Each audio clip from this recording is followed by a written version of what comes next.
Arsenal, e quindi finisce qui. Inter 1, Arsenal 3, terza sconfitta consecutiva per l'Inter nel girone di Champions, nella fase campionato, anzi di Champions League, qualificazione tra le prime 8 ampiamente compromessa dopo questo risultato per l'Inter che forse non è ancora aritmeticamente fuori dalla possibilità di stare tra le prime 8, dipende ancora un po' da i vari incroci nell'ultima giornata, ci sono stati anche dei risultati che potrebbero tenere ancora viva l'Inter all'ultima giornata, ma è molto molto molto difficile, e soprattutto dopo aver fatto 3 sconfitte contro 3 avversari di buon livello, ecco, l'Inter non sta nemmeno dimostrando di meritare, secondo me, di stare tra le prime, tra le migliori 8 squadre d'Europa, e quindi è una brutta sconfitta quella di oggi contro l'Arsenal, che è o non è la miglior squadra europea di questo momento. È sicuramente una grandissima squadra, una squadra molto molto forte, che ha dimostrato, secondo me, di essere complessivamente un po' più forte di questa Inter, comunque ha dimostrato di essere più forte di questa Inter, ma non così nettamente, di un Inter che ha creato tante occasioni contro una squadra che aveva subito un solo gol in questa Champions League. A livello difensivo è veramente la miglior squadra europea, perché concede pochissimo. L'Inter invece di occasioni ne ha avute, ha avuto l'occasione anche per ribaltare l'inerzia di questa partita in vari momenti della gara, e invece non c'è riuscita per dei dettagli che in queste competizioni fanno nettamente la differenza, come il tema del portiere, che è sicuramente un tema, come il tema anche un po' dell'equilibrio che l'Inter ha perso nella ricerca del 2-2, e poi arriva il 3-1 con l'Inter totalmente sbilanciata in avanti. Mi sembra un risultato un po' bugiardo, dove vedo che la chat si è molto arrabbiata anche per la gestione arbitrale, sicuramente tante perdite di tempo dell'Arsenal con l'arbitro che non l'ha fatta recuperare, e qualche recriminazione per il rigore, che possiamo dirlo, se era rigore quello su Wirtz in Inter-Liverpool, ecco, quello su Lautaro Martinez era rigore ed ergastolo a questo punto per il metro di giudizio. Simo? Quello è un episodio che andrebbe rivisto, perché il VAR lo ha derubricato con una fretta che per me non corrisponde alla complessità dell'episodio. Lo vorrei rivedere, e se lì ti danno il rigore, come diciamo sempre, nel caso specifico ancora di più, cambia la partita. Detto questo, purtroppo è un po' l'ennesimo episodio della serie Inter contro i big match, nel senso che alla fine anche oggi esci dal campo con 0 punti, esci dal campo con il rammarico di aver potuto fare più gol anche nei momenti in cui la partita era in equilibrio, esci dal campo con la sensazione che l'avversario ti faccia gol con una facilità estrema, nel senso che ci mette dentro, cioè va ad un livello di marcia inferiore rispetto al tuo, ma sembra che vada nettamente più forte, e questa è una questione di caratteristiche fisiche soprattutto, secondo me. Può anche starci che l'Inter perda contro l'Arsenal in questo momento, anche in casa. La differenza la stanno facendo quei 2 punticini che hai buttato via tra Atletico e Liverpool nell'ottica del cammino Champions, perché lì Sì. se avessi fatto anche solo uno di questi 2 punti, o addirittura entrambi, la classifica sarebbe completamente diversa. E nel caso specifico poi loro mettono in campo giocatori con caratteristiche che anche a livello di Champions sono devastanti, roba che noi sia come Inter ma anche come Serie A vediamo molto molto raramente, e questo in qualche modo lo paghi. Sì, poi era un Arsenal che ha gestito, qualcuno diceva, l'Arsenal B. Secondo me l'Arsenal viene con alcuni cambi della formazione titolare, anche perché così tiene sul pezzo quelli che magari giocano un pochino meno, soprattutto qualcuno che aveva fatto tanti punti poteva sentirsi un po' meno concentrato in partita, quindi tengono sul pezzo e poi chiudono in crescendo buttando dentro tutti i titolari. L'Inter secondo me l'ha gestita abbastanza bene, trovando tra l'altro secondo me nel primo tempo anche più occasioni rispetto all'Arsenal, almeno i gol che subisci sono ancora una volta sul primo un tiro sbagliato che diventa l'assist per Gabriel Jesus, dove purtroppo sbaglia Luis Enrique perché sbaglia il fuorigioco dopo una serie di scalate non precisissime, ma Luis Enrique sbaglia completamente il fuorigioco, e quindi Gabriel Jesus batte a rete. Sul secondo quel pallone che vaga di nuovo in area piccola e il portiere non esce, e Gabriel Jesus batte a rete da 30 centimetri e quindi finisce in porta. Ma l'Inter aveva avuto un'occasione con Sucic, il grandissimo gol di Sucic, che forse è la più bella e la più grande notizia di questa partita, almeno secondo me. Poi c'è stata anche una bella occasione con Di Marco e Sucic nel finale, Luis Enrique che di nuovo va in campo aperto, ha l'opportunità di andare a tu per tu con Raya, guarda in mezzo un po' timido e calcia malissimo, quindi l'Inter in realtà contro una difesa così forte e solida aveva creato tanto. I cambi che fa Chiu poi sono anche abbastanza coraggiosi, abbiamo detto non è la prima volta che lo fa, toglie Barella e Lautaro Martinez. Togliere Lautaro non è mai semplice, togliere Barella secondo me ci stava per quello che era il momento e per quello che si stava facendo. L'ingresso di Pio Esposito è stato molto positivo, ha dato subito un impatto. Con Frattesi l'Inter ha provato quindi a spingere e con quei cambi aveva cambiato un po' proprio l'energia che c'era in questa partita. Il problema è stato che i loro controcambi hanno funzionato, perché comunque Gabriel è riuscito a contenere e a nascondere un po' di più il nostro Pio Esposito che era entrato benissimo, e gli ultimi cambi che fa Chivu a me aveva lasciato qualche dubbio, nel senso, ribadisco, noi qui col senno di poi la nostra posizione è molto facile ed è molto comodo, però avevamo avuto qualche dubbio perché hai consegnato totalmente il centrocampo, cioè ok che devi andare a cercare il pareggio, mi ha ricordato per certi versi i cambi che sono stati fatti tutti all'attacco nella gara contro l'Udinese di inizio campionato, cioè vai tutti in avanti però ti sbilanci molto e perdi un pochino il senso logico della squadra. Ci poteva stare, però togli Zielinski e togli Luis Enrique dentro rimani con il centrocampo composto da Sucic e Frattesi e il terzo gol lo prendi totalmente sbilanciato in avanti con Sucic e Frattesi che non chiudono bene su Gyökeres, che è anche un pizzico fortunato e dove Sommer poteva fare meglio, quindi purtroppo poi hai pagato un po' questa scelta per quello che è stato il risultato e mi dispiace davvero perché secondo me, ripeto, l'Inter ha dato una buona dimostrazione oggi di potercela fare contro questa squadra. E poi, Simo, forse anche il fatto che loro abbiano speso 300 milioni sul mercato ti dà dei giocatori un pochino più, più precisi in zona gol e un pochino più cattivi, mentre l'Inter in area anche oggi qualcosina poteva concludere meglio. Sì, beh, questo di base è evidente che quando affronti le squadre della Premier League c'è proprio un dislivello dal punto di vista economico che non è paragonabile praticamente a nessuno.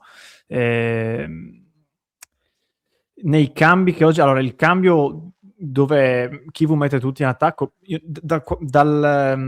dall'era Inzaghi in poi io non ricordo una singola partita in cui l'Inter ha messo in campo tutti gli attaccanti e ha migliorato la propria parte finale della gara. Non ce n'è stata una.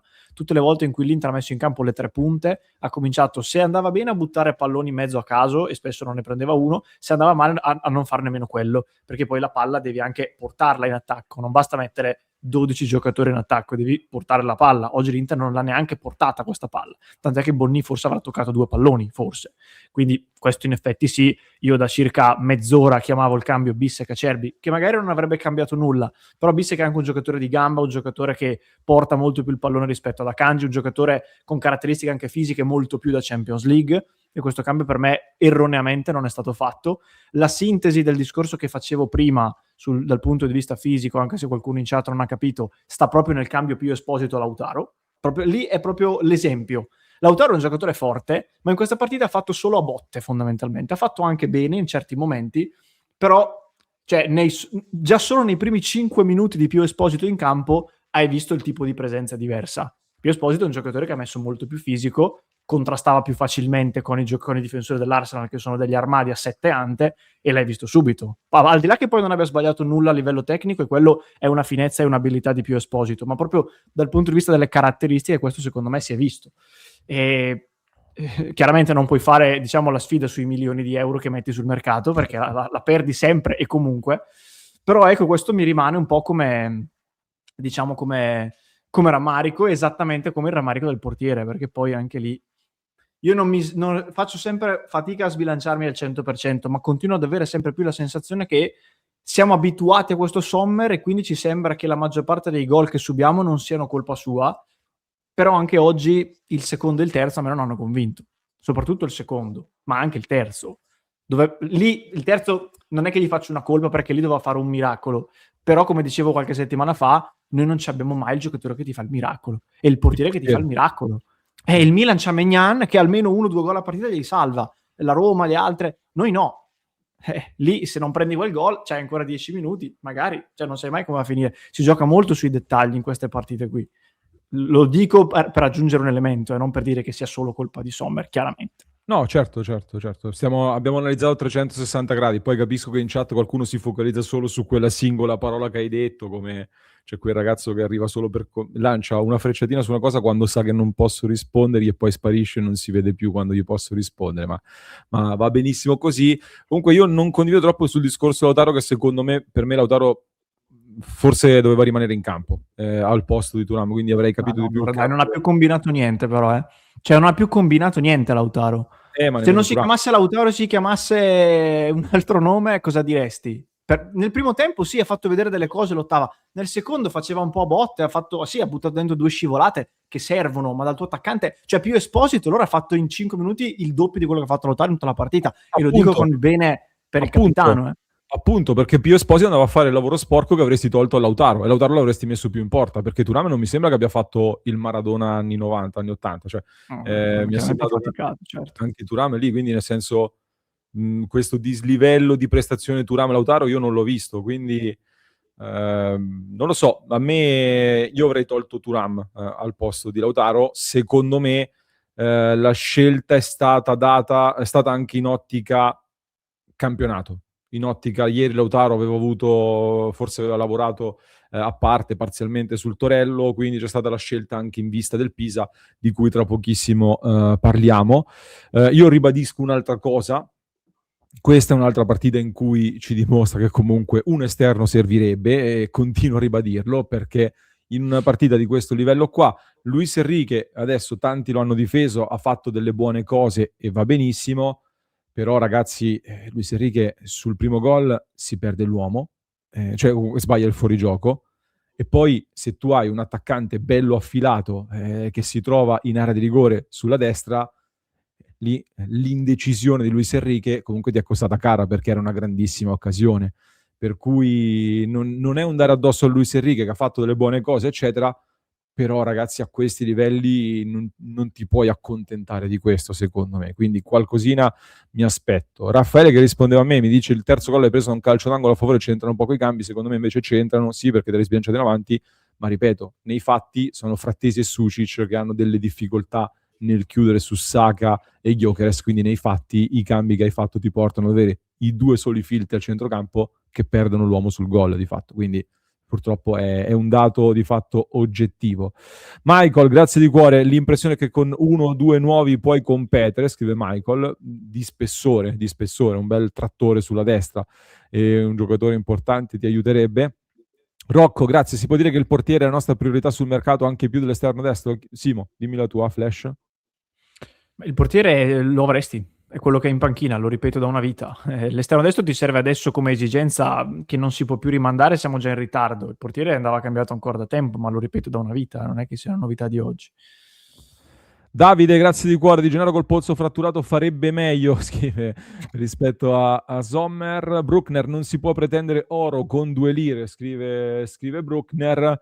E grazie a De Pica Pica anche, che dice: non si poteva di più se non giocare con il portiere, scrive il nostro De Pica Pica, che ringraziamo come sempre. Simo, la sintesi di tutto questo è che l'Inter ha speso molto e adesso sentiamo le polemiche del Napoli, che ha giocato di martedì, poi giocherà domenica in campionato, mentre l'Inter ha giocato di martedì e giocherà poi venerdì, quindi siamo stati danneggiati, direbbe Antonio Conte. Giochiamo contro il Pisa, che sulla carta chiaramente l'Inter deve superare agevolmente, però oggi hai speso abbastanza. C'è un po' la sensazione che l'Inter abbia perso di più le occasioni con Liverpool e Atletico piuttosto che questa sera. Stasera era un po' un'ultima spiaggia a cui non dovevi ridurti probabilmente. Oggi doveva essere magari la partita bonus da andarsi a prendere come punti, e quindi potrebbe esserci anche un po' di più la testa al campionato, sentendo Akanji che aveva detto che la concentrazione e la priorità forse è lo scudetto, oltre allo stare tra le prime 8. Quindi testa al campionato adesso, si passerà verosimilmente per il playoff. L'Inter deve gestire le energie per andare fino in fondo. Ecco, tu Simo hai avuto la sensazione che la priorità fosse il campionato oppure no? Ma no, questa sera ce la siamo giocata e alla fine, come per le altre 2, bene o male è mancato poco, tra virgolette, però anche questo comunque è un sintomo, perché se tu vai a vedere In tutte e tre queste partite potevi portare a casa un punticino. In tutte e tre queste partite ci sei andato vicino, ma non l'hai preso. In tutte e tre queste partite ci sono anche degli errori dei singoli che potevano essere evitati. Non può essere un caso, secondo me. Il terzo gol che ci fanno loro, c'è anche una componente di fortuna legata a quel controllo sbagliato e quella incomprensione tra Sucic e Frattesi. Però io ci vedo anche quello che dicevo prima, cioè l'Inter è andata a 200 all'ora e ha tirato, sì, ha avuto anche delle buone occasioni, soprattutto nel primo tempo, nella ripresa un po' meno. Loro hanno cavato fuori 2 sgasate nella ripresa e ti hanno fatto gol.